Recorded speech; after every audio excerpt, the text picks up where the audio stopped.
Jake Morrison crouched behind the broken concrete wall and checked his rifle. Only 30 bullets left.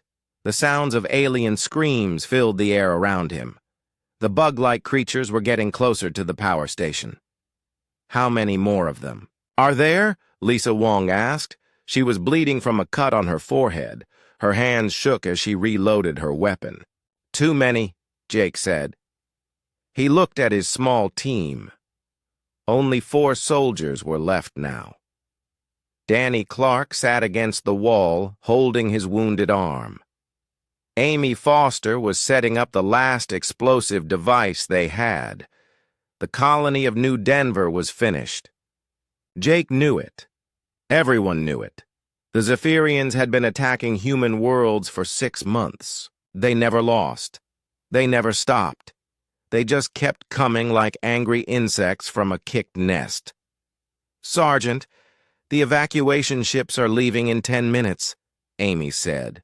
Her voice was calm, but Jake could see the fear in her eyes. Jake looked through. A hole in the wall. Hundreds of the bug aliens were moving toward their position. Each one was as tall as a man but moved on 6 legs. Their black shells looked like armor. Sharp claws clicked against the ground as they ran. "We need to hold them here," Jake said. "If they get past us, they will reach the landing zone. The ships won't be able to take off." Lisa grabbed his arm. "Jake, we can't stop all of them. We should run now while we still can." Jake shook his head. "My sister Kelly is on one of those ships. So are 300 other people. We hold here." The first wave of aliens rounded the corner. Jake opened fire. His bullets hit the lead creature in the head. Green blood sprayed everywhere. The alien fell, but 3 more took its place. "Here they come!" Danny yelled. The battle was loud and terrible. The humans fired as fast as they could. The aliens made horrible screeching sounds as they died. But for every alien that fell, 2 more appeared. Amy's explosive went off. The blast shook the building and killed a dozen aliens. Pieces of concrete fell from the ceiling, but still they kept coming. "I'm out of ammo!" Lisa shouted. Jake threw her his spare magazine. "Make it count!" A large alien, bigger than the others, pushed through the crowd. It had red markings on its shell. Jake could tell it was some kind of leader. The creature pointed at the humans with one of its claws. It made a sound like metal scraping against metal. "Take out the big one," Jake ordered. All 4 humans aimed at the large alien. Their bullets hit it, but its shell was too thick. The creature barely slowed down. It charged straight at Jake. Jake rolled to the side. The alien's claw missed his head by inches. He came up firing. The bullets hit the alien's face. It screamed and stumbled backward. But the effort left Jake in the open. 3 smaller aliens rushed at him from different directions. He couldn't dodge them all. "Jake!" Lisa screamed. Danny threw himself between Jake and one of the aliens. The creature's claw went through Danny's chest.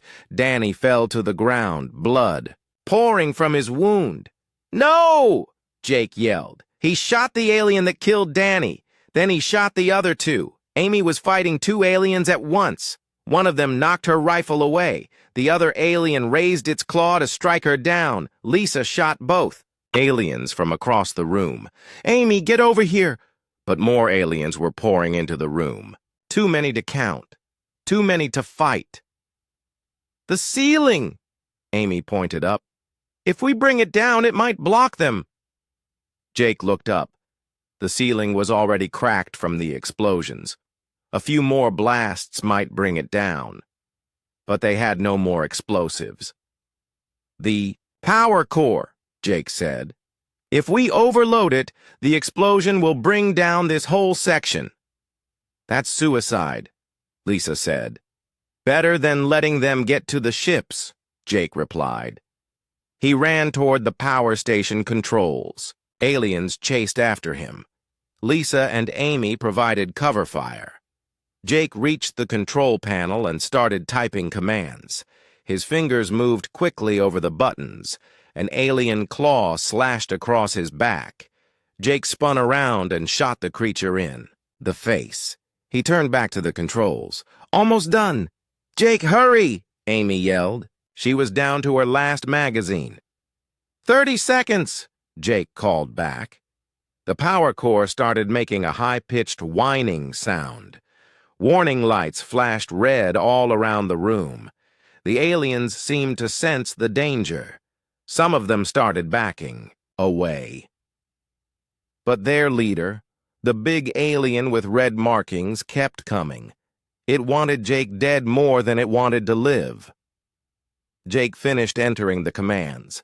The core would explode in 20 seconds. He turned to run toward his team. The alien leader was right behind him. Its claw caught Jake in the chest and threw him against the wall. Jake hit the concrete hard. Pain shot through his whole body. "Jake!" Lisa screamed. She ran toward him, firing at the alien leader. The alien backhanded Lisa across the room. She hit the wall and didn't get up. Jake tried to stand, but his legs wouldn't work. Blood was running down his face. He could taste metal in his mouth. 10 seconds until explosion. "Amy, get Lisa and run!" Jake yelled. Amy grabbed Lisa under the arms and started dragging her toward the exit. Lisa was breathing but not conscious. 5 seconds. The alien leader stood over Jake. It raised both claws high in the air. It was going to finish him. 3 seconds. Jake smiled at the alien. "See you in hell, bug." 2 seconds. The alien brought its claws down. 1 second. The power core exploded. The blast was like a small sun going off inside the building. The ceiling came down. The walls collapsed. Everything went white, then black. Amy dragged Lisa away from the building just as it fell apart. Huge pieces of concrete crashed down where they had been standing moments before. Dust and smoke filled the air. "Jake!" Amy screamed at the pile of rubble. But there was no answer, no movement, nothing. Lisa opened her eyes. "Where is he? Where's Jake?" Amy looked at the destroyed building. No one could have survived that explosion. "He's gone," she said quietly. "Jake's gone." The evacuation ships took off an hour later. The aliens had stopped chasing them. Maybe they were regrouping. Maybe they were mourning their dead. Amy and Lisa didn't care. They just wanted to get away from this terrible place. As their ship left the planet's atmosphere, Lisa looked back at New Denver one last time. Somewhere in that pile of rubble was the best soldier she had ever known, the man who had saved them all. She whispered a prayer for Jake Morrison, the man who had given his life so others could live. 3 months had passed since the power station exploded.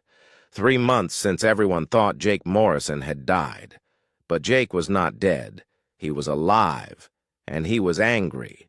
The explosion had thrown him into an old maintenance tunnel under the building. The tunnel was part of the mining system that built New Denver years ago.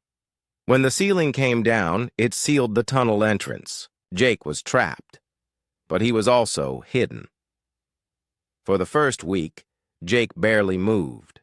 His ribs were broken. His left arm didn't work right. Blood kept coming from a cut on his head. He drank water that dripped from broken pipes. He ate emergency food, packets from his gear. But Jake was tough. Human soldiers were trained to survive. Day by day, he got stronger. Week by week, he learned to live in this new world. The planet Kepler 442b was not like Earth. The air was thicker. The gravity was lighter. The days were longer. At first, these things made Jake sick, but slowly, his body changed. He could run faster.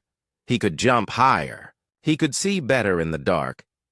Jake found that the planet's air made his muscles work harder. His reflexes got quicker.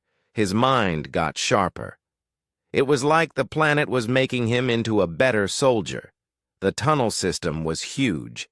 It went under most of the old colony. Jake used it to move around without being seen. He found food storage rooms. He found medical supplies. He found weapons that the aliens had missed. The Zephyrians were still on the planet. They had built a base where the main city used to be. Jake watched them from hiding places. He learned how they moved. He learned how they communicated. He learned how they thought. The aliens were like a big insect hive. They all followed orders from their leaders. They didn't think for themselves. They just did what they were told. This made them strong as a group, but weak as individuals. Jake started small. He would sneak into their camps at night. He would steal food and supplies. He would break their equipment. He would leave before they knew he was there. The aliens got confused. They couldn't understand what was happening. Their security cameras would show nothing. Their sensors would detect nothing. But their things kept disappearing. After 2 months, Jake got bolder. He started killing lone aliens that wandered away from the group. He would use a knife or his bare hands. He would make it look like an accident. The aliens thought their own. People were just being careless. Jake also found alien technology that he could use. Their computers were different from human computers, but he was smart. He figured out how to read their language. He learned to use their tools. The best thing he found was a communication device. It let him listen to alien messages. That's when he learned about their next target. Earth, more specifically, Fort Armstrong, the main defense station that protected Earth from attack. The place where his sister Kelly worked as a communications officer. Jake sat in his hidden base and listened to the alien plans. They were going to attack in 4 months. They had a huge fleet waiting in deep space. They thought Earth would be easy to defeat because humans had no idea they were coming. The aliens were wrong about that. Jake knew they were coming.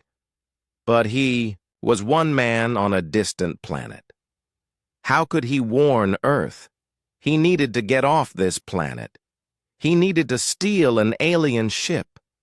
Jake spent weeks studying the alien base. He watched their ships come and go. He learned their flight patterns. He figured out which ships were easiest to steal. The small scout ships looked best. They were fast. They could travel between planets. Most importantly, they usually had only 1 or 2 aliens on board. Jake started preparing for his escape. He gathered supplies. He studied the ship controls using captured alien manuals. He made a plan. But first, he wanted to hurt the aliens as much as possible. If he was leaving this planet, he wanted to make sure they remembered him. Jake had found explosives in the old mining tunnels. Lots of explosives. Enough to destroy the entire alien base if he used them right. He spent a week placing bombs around the alien camp. He put them under their power generators. He put them under their communication towers. He put them under their landing pads. On the night he planned to escape, Jake triggered all the bombs at once. The explosions lit up the night sky like a second sun. The alien base turned into a giant fireball. Buildings collapsed. Ships crashed. Aliens ran around screaming in their bug language.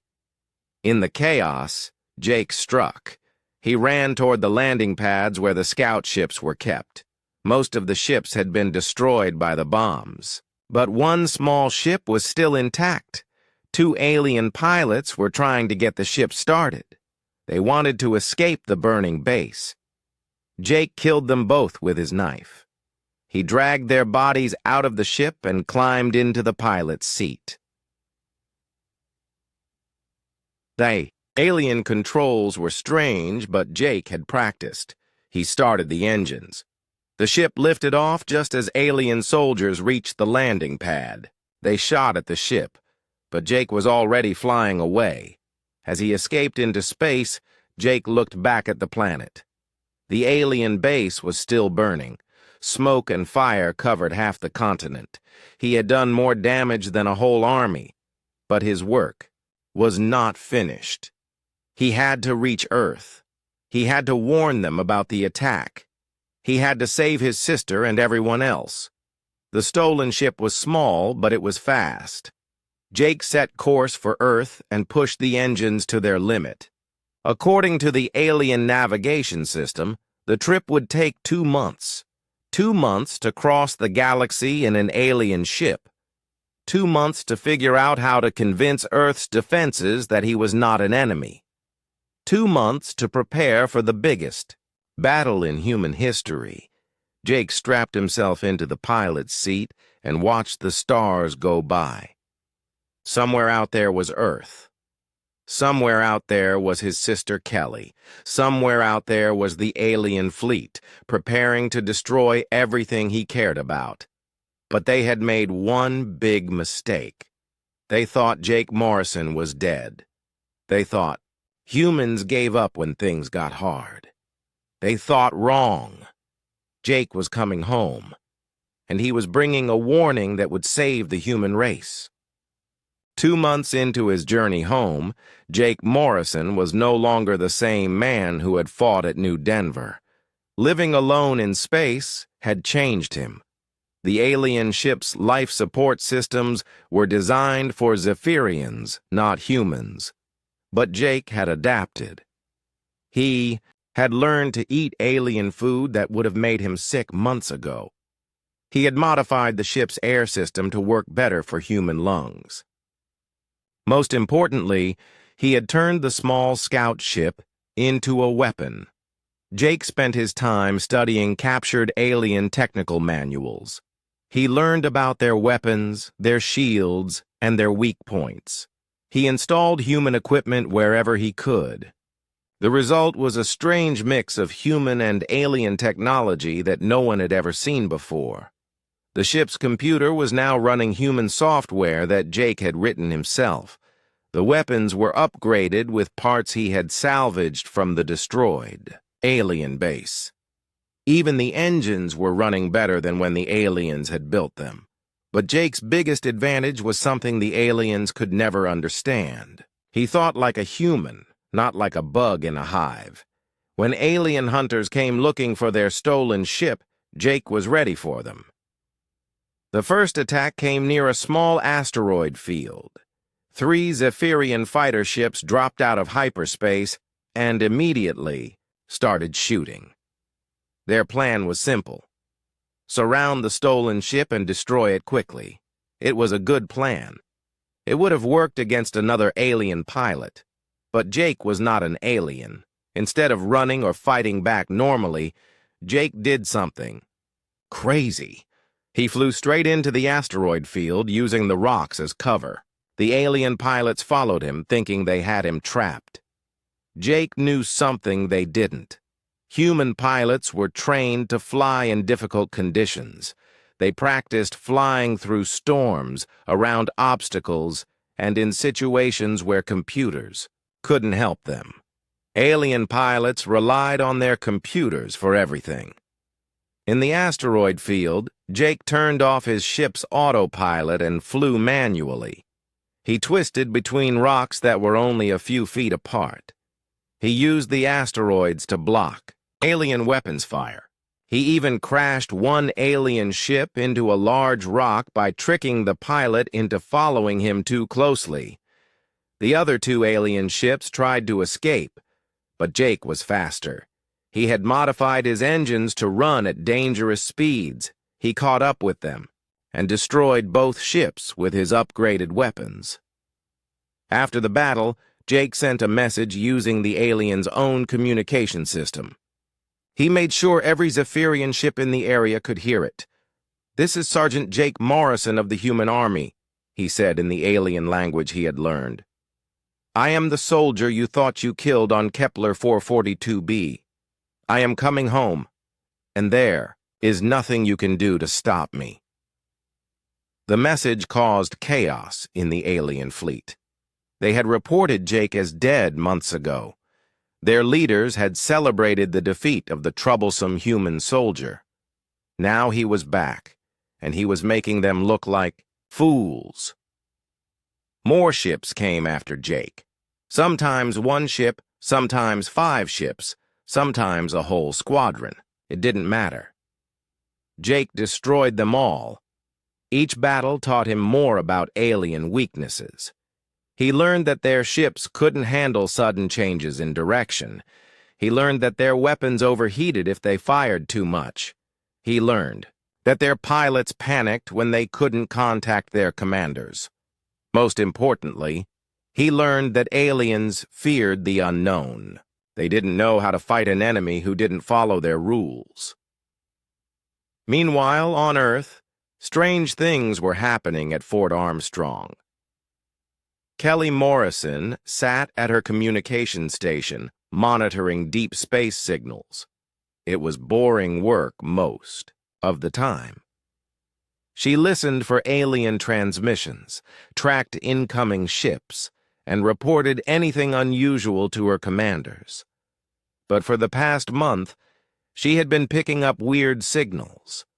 They were coming from somewhere in deep space, moving toward Earth. The signals used old human military encryption codes that hadn't been used in years. The codes were from Jake's unit. The same codes her brother had used during his last mission to Kepler 442b. Kelly ran the signals through every analysis program she had. The results were always the same. The transmissions were definitely human. They were definitely using Jake's encryption. But Jake was dead. His commanding officer had told her so personally. "Morrison, what's that look on your face?" asked her supervisor, Lieutenant Ben Clark. He was Danny Clark's older brother. Danny had died with Jake at New Denver. "Sir, I'm still getting those strange signals," Kelly said. "The ones with the old encryption codes."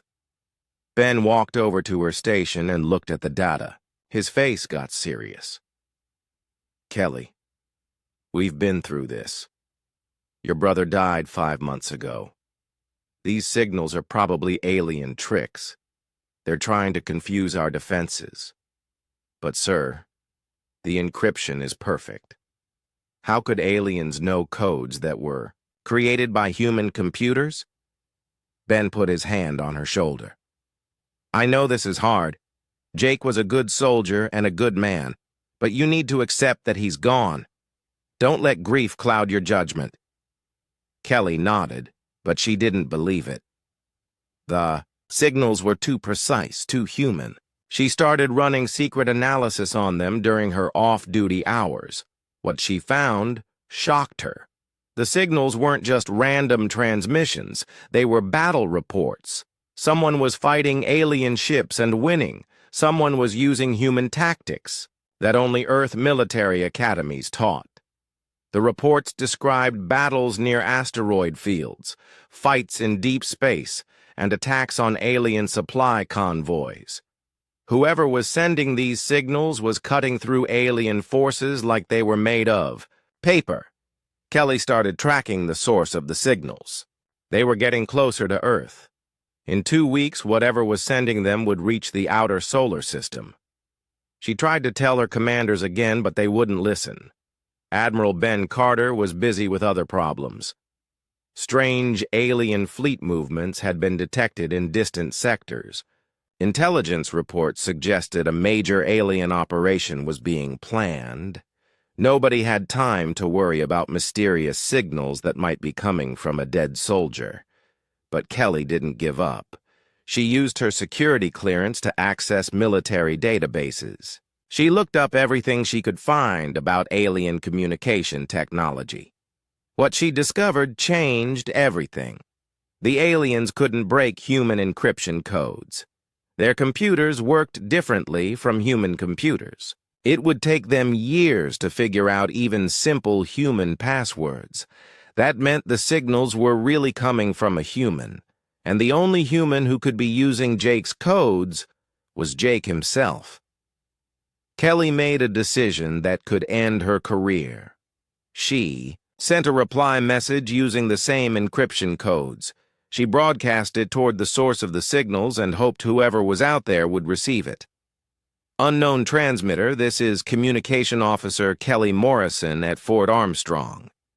If you are who I think you are, please confirm your identity. The whole family is worried about you. 3 days later, she got a reply that made her cry. Kelly, this is your big brother Jake. I'm coming home and I have news that Earth needs to hear. Get ready for the biggest fight of our lives. Kelly stared at the message for a long time. Jake was alive. After 5 months of thinking he was dead, her brother was somehow alive and coming home. But his message worried her. What kind of fight was he talking about? What news did he have? She didn't have to wait long to find out. The next message Jake sent contained intelligence data that made Kelly's blood run cold. The aliens were coming to Earth. A massive invasion fleet was already on its way, and they would arrive in just 3 weeks. Kelly ran to Admiral Carter's office with the data. This time, people would have to listen. The fate of the human race depended on it. Admiral Ben Carter stared at the data on his computer screen. His coffee had gone cold an hour ago, but he hadn't noticed. The intelligence report that Kelly Morrison had brought him was the most terrifying thing he had ever read. A Zephyrian invasion fleet was coming to Earth. Over 2,000 ships. Enough firepower to destroy every human colony in the galaxy, and they would arrive in 2 weeks.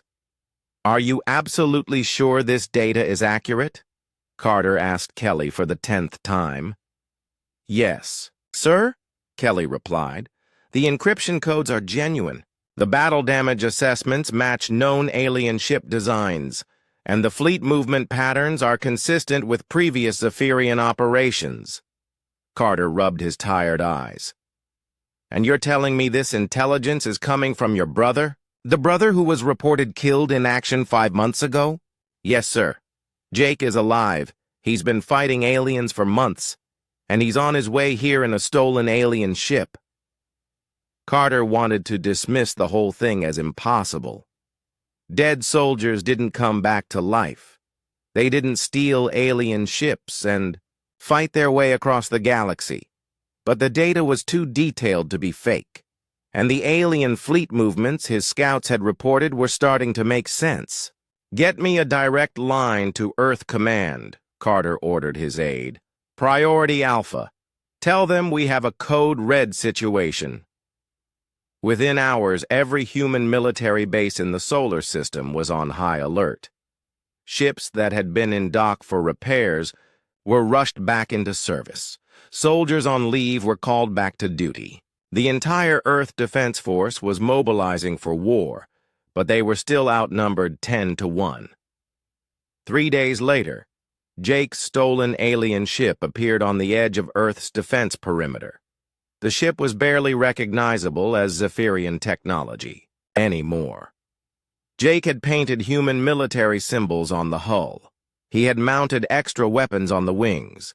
He had even installed human communication equipment. Unknown vessel, this is Fort Armstrong Control. Kelly's voice came over the radio. Please identify yourself. Fort Armstrong, this is Sergeant Jake Morrison, Earth Defense Force. Request permission to land. I have critical intelligence about incoming hostile forces. Kelly had to wipe tears from her eyes before she could respond. Permission granted, Jake. Welcome home. The landing was chaos. Military police surrounded the alien ship with weapons, drawn.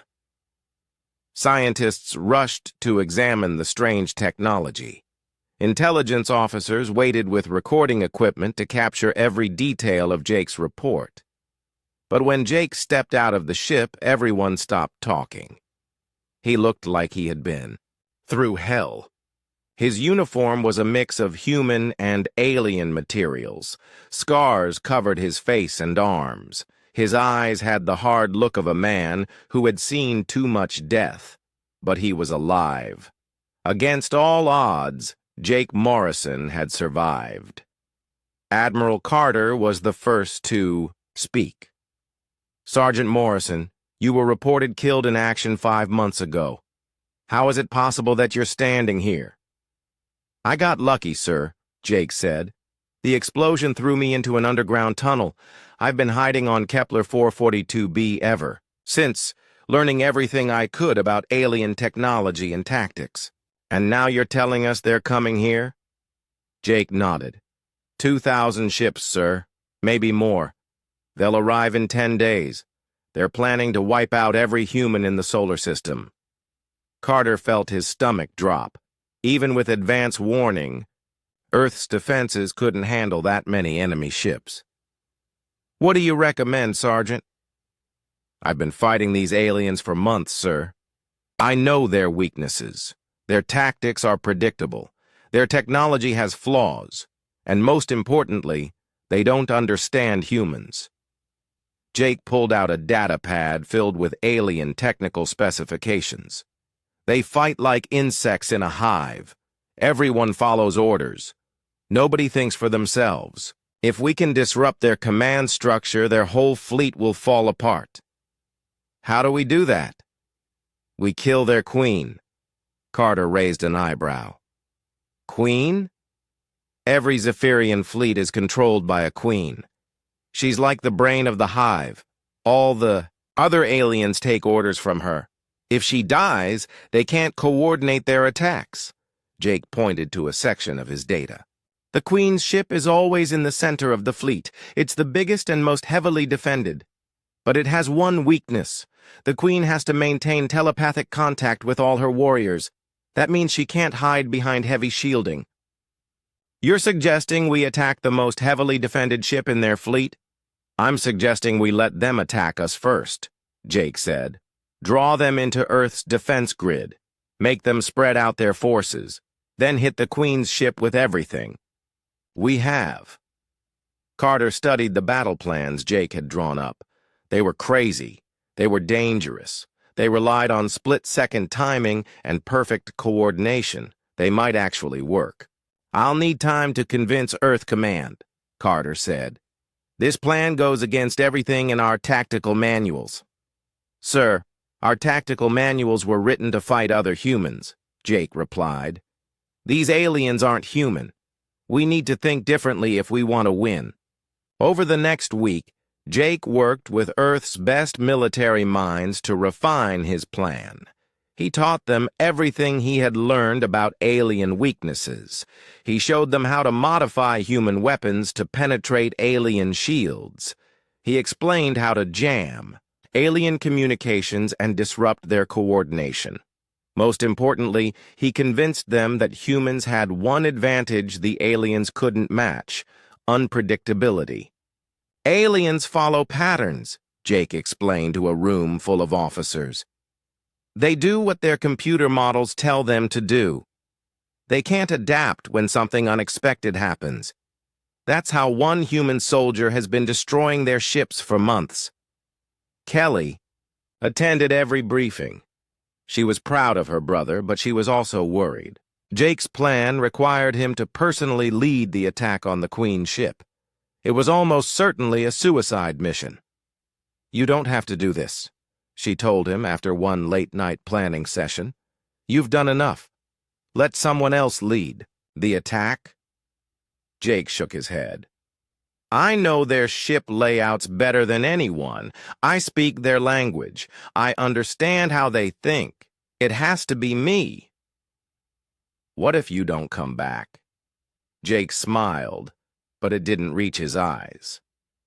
"Then you'll know I died fighting for something that mattered." 2 days before the alien fleet was scheduled to arrive, Jake made a final modification to his stolen ship. He removed all the safety systems from the engines. If necessary, he could overload the power core and turn his ship into a bomb. He hoped it wouldn't come to that. But if it was the only way to kill the Queen, he was ready to do it.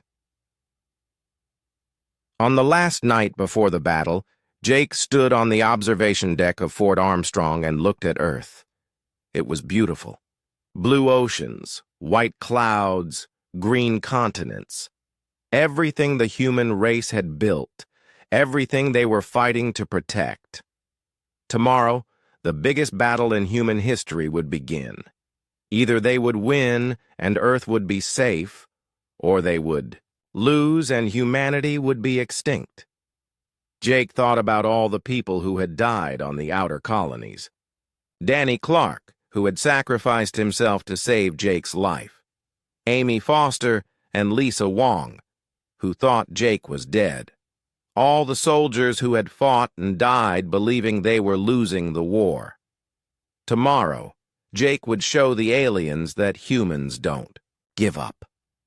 Tomorrow, he would prove that one determined soldier could change the course of history. Tomorrow, he would come face to face with the alien queen who thought he was dead, and he couldn't wait to see the look on her face. The Zephyrian invasion fleet dropped out of hyperspace exactly when Jake had predicted. 2,000 alien ships appeared like a dark cloud between Earth and the moon. Their black hulls blocked out the stars. Admiral Carter watched from the command center of Fort Armstrong as the enemy fleet formed into attack formation. It was the largest military force ever assembled. Each ship was the size of a city. Together they carried enough firepower to destroy 100 planets. All defense stations. "Report ready," his aide announced. "Battle fleet is in position," another officer called out. Carter took a deep breath. "Launch all fighters. Begin Operation Hornet's Nest." Jake sat in the cockpit of his modified alien ship, waiting with Earth's fighter squadrons. Around him were 200 human pilots, flying ships that were smaller and weaker than the alien vessels. But they had something the aliens didn't have: the ability to think for themselves. "All units, this is Morrison," Jake spoke into his radio. "Remember, we're not trying to win a fair fight. We're trying to confuse them and draw them apart. Stick to the plan." The first wave of alien fighters came screaming toward Earth's defenses. They flew in perfect formation, like a flock of metal birds. Their weapons fired in coordinated patterns that lit up space with energy beams. Jake's squadron met them head-on, but not the way the aliens expected. Instead of flying in formation, the human fighters spread out in random directions. Instead of firing coordinated shots, each pilot chose his own targets. Instead of following a predictable battle plan, they made it up as they went along. The aliens were confused. Their computer models couldn't predict what the humans would do next. Alien fighters collided with each other trying to track human ships that changed direction without warning. Their coordinated attacks fell apart when human pilots refused to fly where the computers said they should be. Within an hour, half the alien fighter force was destroyed. The humans had lost only 30 ships, but the real battle was just beginning. The alien capital ships moved forward, their massive weapons charging up to blast Earth's defense stations. "Phase 2, Carter ordered. "All ships, execute random dispersal pattern." Earth's battle fleet scattered in all directions. Some ships flew toward the moon. Others dove toward Earth's atmosphere. A few even flew directly at the alien fleet, firing everything they had. It looked like chaos. The aliens thought the human fleet was panicking. They moved to surround and destroy the scattered ships. That's when Jake's plan showed its brilliance. The alien fleet had to spread out to chase the human ships. They couldn't maintain their protective formation. Most importantly, the Queen's ship moved forward from the safety of the fleet's center. "Target acquired," Jake announced. Beginning attack run on the command vessel. The Queen's ship was enormous. It was 5 miles long and covered with weapons.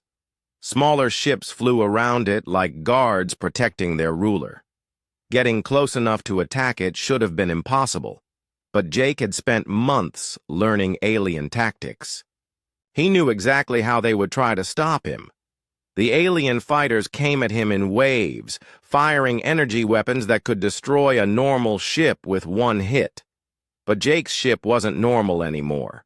He had installed human shield technology that could absorb alien energy. More importantly, he flew like no alien pilot ever could. Jake twisted through the enemy formation like he was dancing. He spun his ship upside down and flew between two alien fighters so close that their wings almost touched. He used their own ships as shields, tricking them into shooting each other. When a missile locked onto his ship, Jake didn't try to outrun it. Instead, he flew straight toward an alien cruiser. At the last second, he rolled out of the way. The missile hit the cruiser. Instead, the aliens had never seen anything like it. Their tactics were based on logic and predictability. Jake's flying was pure instinct and creativity. He reached the Queen's ship and landed in its docking bay before the aliens realized what was happening. Jake had brought a strike team with him. Lisa Wong, who had survived the battle at New Denver, and Tony Rodriguez, the best demolitions expert in the Earth fleet. They had volunteered to join him on what everyone knew was a suicide mission. "Remember, we need to reach the throne chamber," Jake told them as they moved through the alien ships. "Corridors. The Queen controls the entire fleet from there. If we can kill her, their coordination will collapse." The inside of the ship was like a nightmare. The corridors were dark and filled with the smell of alien chemicals. Strange sounds echoed from every direction. Alien warriors rushed to stop them, but Jake's team was ready. Lisa had become an expert at fighting aliens during her time in the outer colonies. She knew exactly where to shoot to kill them quickly. Tony's explosives cleared paths through blocked corridors and disabled alien security systems. But it was Jake who led them deeper into the ship. His months of studying alien technology paid off. He knew which corridors led to the ship's center. He knew how to override alien door locks. He knew how to avoid the ship's most dangerous defenses. They fought through dozens of alien warriors. Each battle was desperate and violent. Jake's team was outnumbered 100-1, but they kept moving forward. Finally, they reached the throne chamber. The doors were 20 feet tall and made of some kind of alien metal that gleamed like black mirrors. Jake placed his hand on the door controls. Beyond this entrance was the creature that had ordered the destruction of every human colony. The monster that had killed millions of innocent people. The doors opened. The throne chamber was huge. The ceiling disappeared into darkness above them. Strange alien machines covered the walls, flashing with lights and making electronic sounds. In the center of the room was a throne that looked like it was carved from a single massive crystal. On the throne sat the Queen. She was larger than any alien Jake had ever seen. Her body was 12 feet tall, covered in shiny black armor that seemed to be part of her skin. 6 arms extended from her torso, each ending in claws that could cut through steel. Her head was shaped like a triangle, with multiple eyes that glowed red in the dim light. But it was her mind that was truly alien. Jake could feel it pressing against his thoughts, trying to control him like she controlled her warriors. The mental pressure was enormous, like having someone scream inside his head. The Queen turned toward them slowly. Her multiple eyes focused on Jake's face. For a moment, she seemed confused. Then recognition dawned, and her expression changed to shock and rage. She opened her mouth and released a screech that shook the entire ship. The sound was like metal being torn apart, like 1,000 fingernails scraping against glass. It was a sound of pure alien fury. you were supposed to be. Dead, she said in perfect English. Her voice was like acid poured over broken glass. Jake stepped forward, his rifle aimed at her head. Sorry to disappoint you. The Queen's eyes blazed with hatred. I watched you die on that pathetic colony world. I felt your life force fade away. How is it possible that you stand before me? Humans are hard to kill, Jake replied. We don't give up, even when we should. We don't follow your rules. And we definitely don't stay dead when you want us to. The Queen laughed, a sound like breaking bones. One small human thinks he can defeat me? I control 1,000 minds. I command fleets that span the galaxy. I am eternal and perfect. You're a bug, Jake said simply. A big, ugly bug who's about to get squashed. The Queen's rage exploded outward. She launched herself from her throne, moving faster than something her size should be able to move. Her claws reached for Jake's throat. But Jake had been expecting this. He rolled to the side and opened fire. His bullets, modified with alien-piercing technology, punched through the Queen's armor. Green blood sprayed across the floor. The Queen screamed in pain and fury. She swung her claws at Jake, missing by inches. Jake kept moving, kept shooting, kept staying just out of reach. Lisa and Tony spread out to flank the Queen. Their weapons added to the firepower, forcing the alien ruler to defend herself from multiple directions. But the Queen was more than just a large alien. She was the living brain of the entire Zephyrian fleet. As she fought, she was also coordinating the battle in space, directing thousands of ships and millions of warriors. Jake realized that killing her with bullets would take too long. By the time she died, the alien fleet might have destroyed Earth's defenses. He needed a better plan. Jake looked at the alien machines that covered the walls. They were all connected to the Queen's throne. They were how she controlled her fleet. If he could overload those systems, he might be able to feed back her own mental power back into her brain. Tony! Jake shouted. Plant charges on those control panels, all of them. Tony understood immediately. He ran around the chamber, placing explosive devices on every alien machine he could reach. Lisa provided cover fire, keeping the Queen distracted. The Queen realized what they were doing. She abandoned her attack on Jake and rushed toward Tony, trying to stop him from destroying her control systems. Jake threw himself between them. The Queen's claws raked across his chest, tearing through his body armor. Pain shot through him like fire, but he held his ground. Now, Tony, blow it all! The explosives went off in a chain reaction that shook the entire ship. Alien machines exploded in showers of sparks and strange-colored flames. The lights went out. Emergency systems began wailing warnings in the